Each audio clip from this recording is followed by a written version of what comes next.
আমার স্বামীর অজান্তেই আমার প্যারালাইজ শ্বশুরকে গোসল করাতাম। একদিন তার শরীরে দেখা সেই দাগ আমার পুরো জীবনটাই বদলে দিল। আমি জীবনে কখনো স্বপ্নেও ভাবিনি আমার সেই অতীতকে চোখের সামনে শ্বাস নিতে দেখব।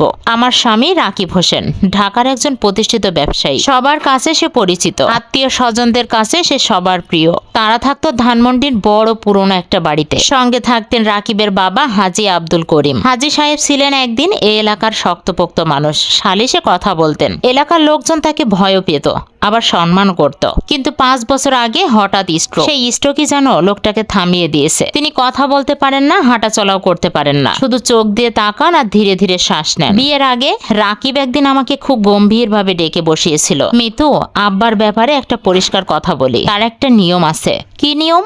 আমি ভেবেছিলাম হয়তো কোনো পারিবারিক ব্যাপার, কিন্তু রাকিব অবাক করে দিয়ে বলল, আমি যখন বাসায় থাকবো না তুমি কখনো আব্বার ঘরে ঢুকবে না। আমি বললাম কেন? রাকিব বলল, ওনাকে দেখাশোনা করার জন্য লোক আছে, ওনার গোসল করানো, খাওয়ানো, কাপড় বদলানোর জন্য লোক আছে, তুমি কোনো কিছুতেই হাত দেবে না। আমি বেশ অবাকই হলাম। আমি তো তার বৌমা, সাহায্য করলেও তো কোনো দোষের কিছু নেই। রাকিবের গলা শক্ত হয়ে গিয়েছিল। না, আব্বা চান না কেউ ওনাকে এই অবস্থায় দেখো, বিশেষ করে এই পরিবারের কেউ না। একটা কথা মনে রেখো, সম্মান ভাঙলে সংসারে আগুন লাগে। 2টা বছরে ওই ঘরের দরজায় আমি কখনো পা রাখিনি। দিনে দিনে আমার শ্বশুরকে দেখাশোনা করতো এক নার্স শফি, নির্ভরযোগ্য লোক। সকাল বিকাল সব সামলাতো, সবকিছুই ঠিকঠাক চলছিল। একদিন রাকিব অফিসের কাজে চট্টগ্রাম গেল। দ্বিতীয় দিন দুপুরে আমার ফোনে একটা কল এলো। ভাবি, আমি শফিক বলছি, একটা বিপদ হয়ে গেল।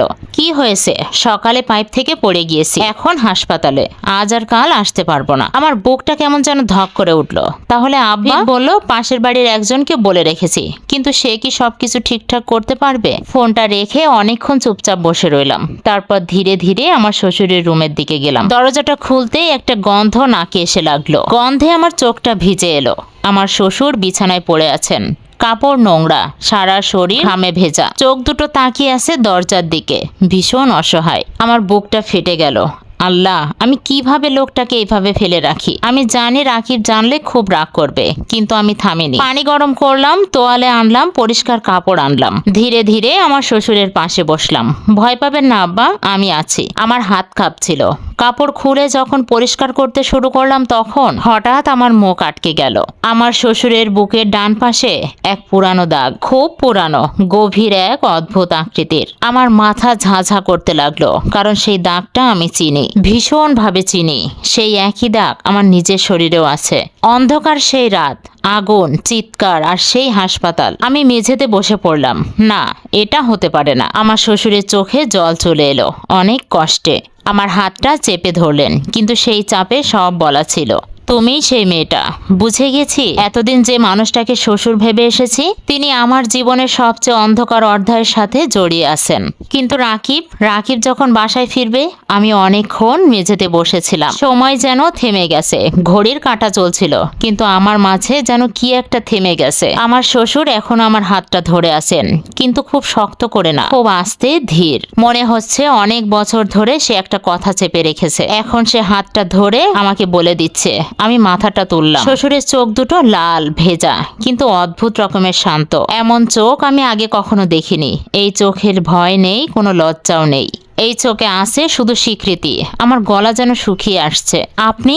কথাটা শেষ করতে পারি না। আমার শ্বশুর তখন কথা বলতে পারেন না, কিন্তু চোখ দুটো বন্ধ করে রাখেন। তারপর আবার ধীরে ধীরে চোখ দুটো খোলেন। আমি এই ভঙ্গিটা চিনি। এই ভঙ্গিটা একবারই দেখেছি, সেই রাতে 15 বছর আগে। তখন আমার বয়স তখন 10। ময়মনসিংহের একটা আধা পাকা বাড়ি, বিদ্যুৎ ছিল না, হারিকেন জ্বলছিল। মা রান্নাঘরে, বাবা উঠানে। হঠাৎ গন্ধটা আসে, ধোয়ার গন্ধ, আগুনের শব্দ।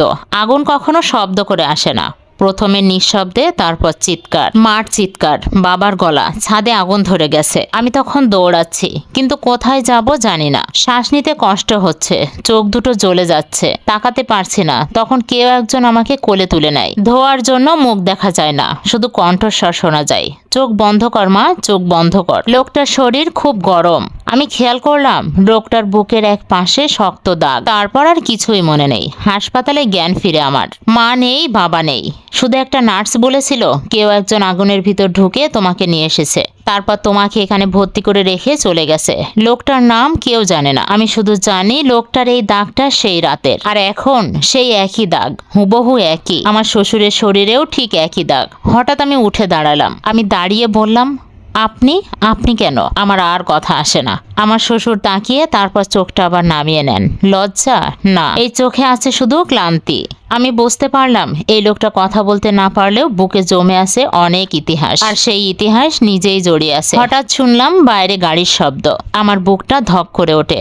রাকিব, কিন্তু সে তো বলেছিল কাল রাতে ফিরবে। আমি জানি রাকিব যদি এখন ঘরে ঢোকে আর এই মুহূর্তে যদি এই দৃশ্য দেখে তাহলে সব শেষ হয়ে যাবে। আমি তাড়াতাড়ি আমার শ্বশুরের গায়ের চাদরটা টেনে দেই। হাত ছাড়াতে গিয়ে দেখি আমার শ্বশুর হাতটা ছাড়ছে না। আমি নিচু গলায় বললাম, আব্বা ছাড়ুন, ও চলে এসেছে।